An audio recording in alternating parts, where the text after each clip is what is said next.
My name is Jim Hayton. I'm the policy manager for ALACHO, which is the Association of Local Authority Chief Housing Officers, kind of representative body for local authority directors of housing in Scotland.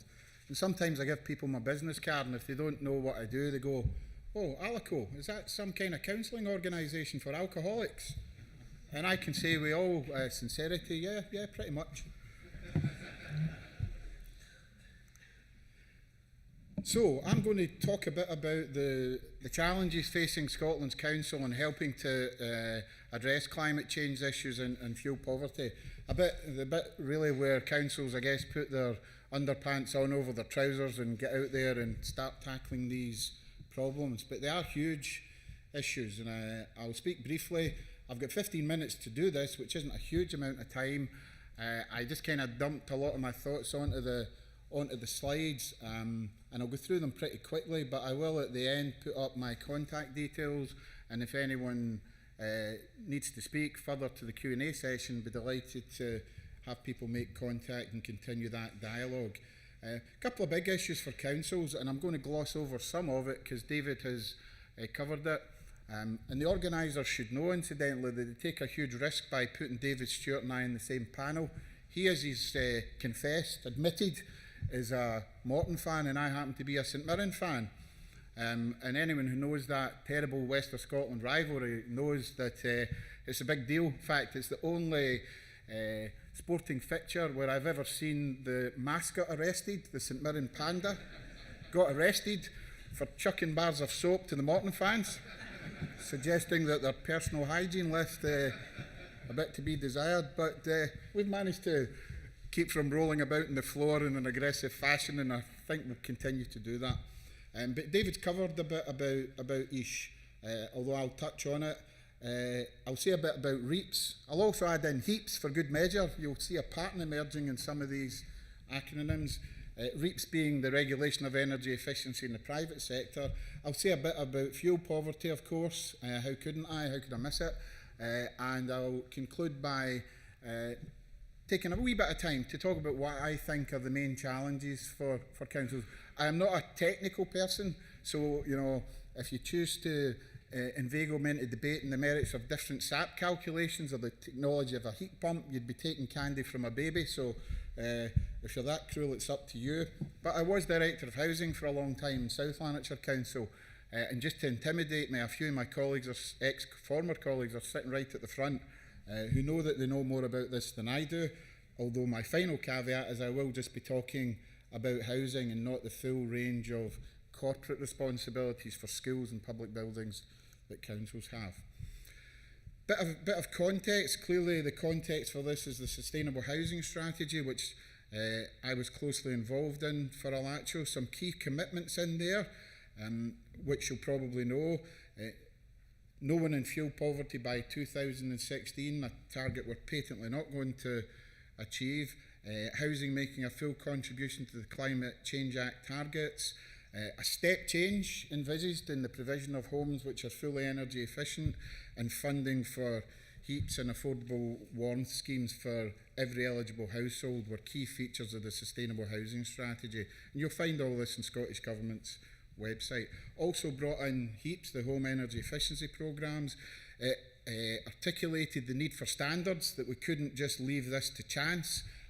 People might or might not accept the need to make their homes energy efficient, whether landlords or owner-occupiers, but a clear emphasis now on making it effectively compulsory with regulations to back that.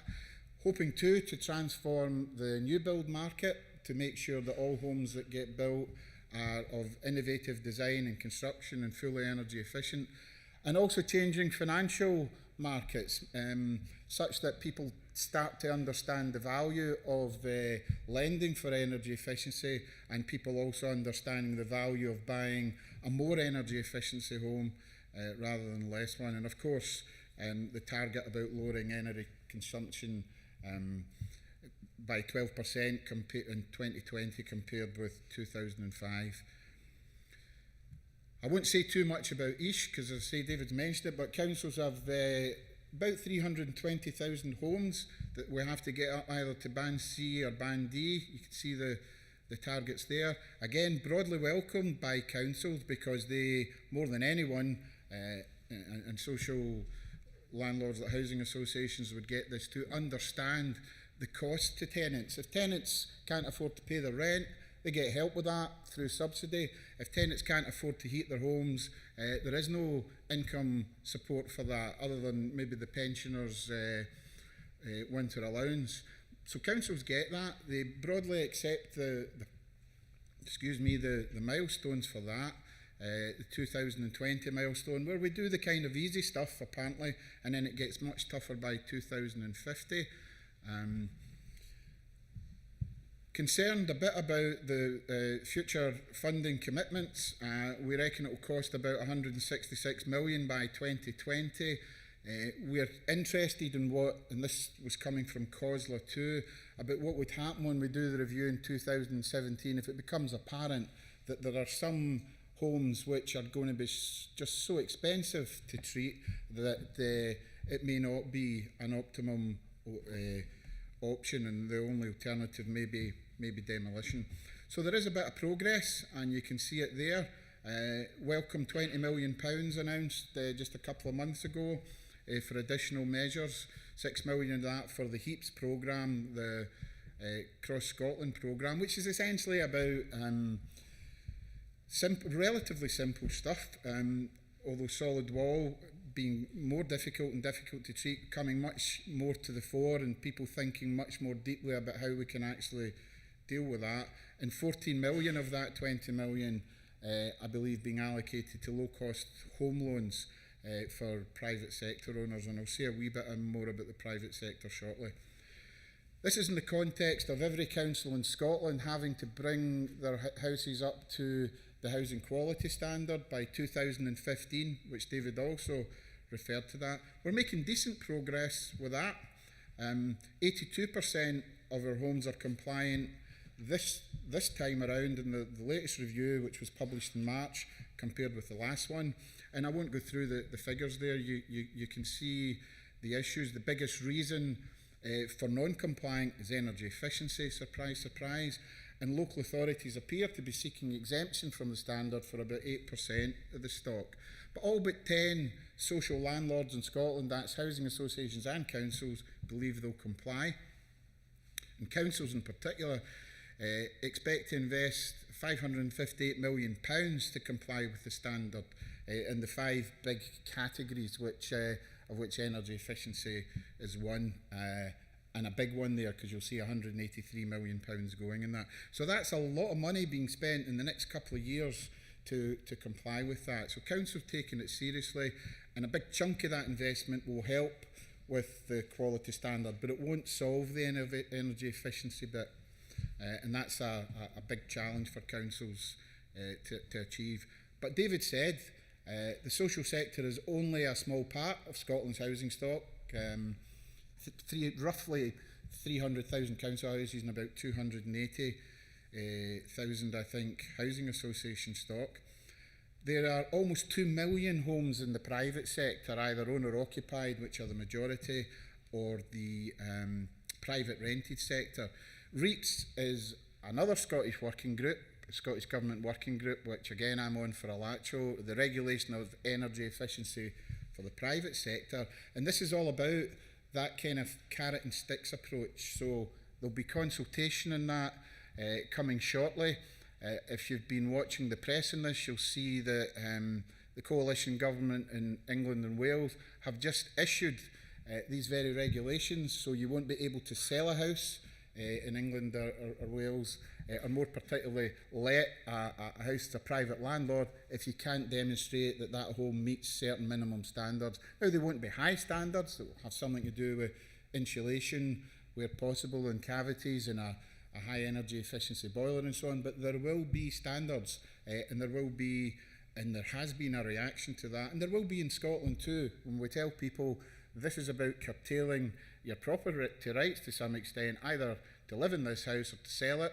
You may be able to pass on the obligation once to one seller, but at some point before very long, the house will have to be compliant, unless again you're able to secure some kind of exemption. And we're looking at the moment at 5 different standards, all with different levels of energy efficiency, and it won't surprise you to hear each associated with a different level of cost. And we're just waiting to see precisely what might be recommended there.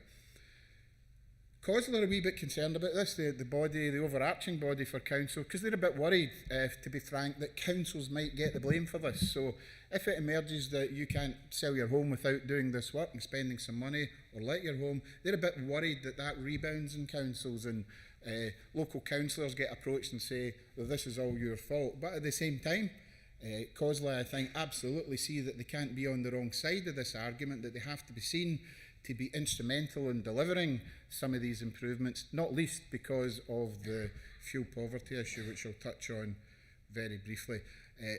Councils are also concerned that if, as seems very likely, they will have some kind of enforcement role when it comes to ensuring that these standards are complied with, that is adequately resourced, that we don't just get responsibilities lumped onto local government without the resources to make sure that we can be effective at ensuring people comply. And there's some of the issues about fuel poverty that make it vital that councils do engage with us and why they engage. David's covered some of them. Problem getting a bit worse rather than better. Almost 1 million Scottish households in fuel poverty, 250,000 in extreme fuel poverty, and most people in the room will know the definitions of that in terms of proportions of income. We know that we've been successful to a large degree in improving energy efficiency, but when you put that against the fact that the cost of fuel is up 6 times versus incomes since 2003, it just delivers, just demonstrates rather the magnitude of the task that we face. And that question, which is probably rhetorical, is the 2016 target still realistic? Well, are we going to take 1 million households out of fuel poverty in the next year? So, finishing up, key roles for councils. I think a key role for council, and both speakers, and particularly Jonathan, I think alluded to it, it has to be about leadership. It has to be about councils taking the lead here, understanding the vital importance of this agenda, both in terms of the damage that climate change is doing and the damage that it's doing to human beings through fuel poverty, out with the climate change issue. And when we need leadership, and that needs to be leadership in several forms. It needs to be civic political leadership where councils publicly state that they support this, that they're behind it, and encourage all their partners to do absolutely likewise. It needs to be technical and innovation leadership, and again, I'm delighted to hear the inroads that Mitsubishi are making in convincing councils of the value in new technologies. Councils need to adopt that. They need to be working with partners like housing associations, implementing things like district heating schemes, which are huge in places like Denmark, but we're barely scratching the surface. Big role for councils in planning and coordinating schemes. We hold the best data, I think, about property condition, about incomes, about where to focus.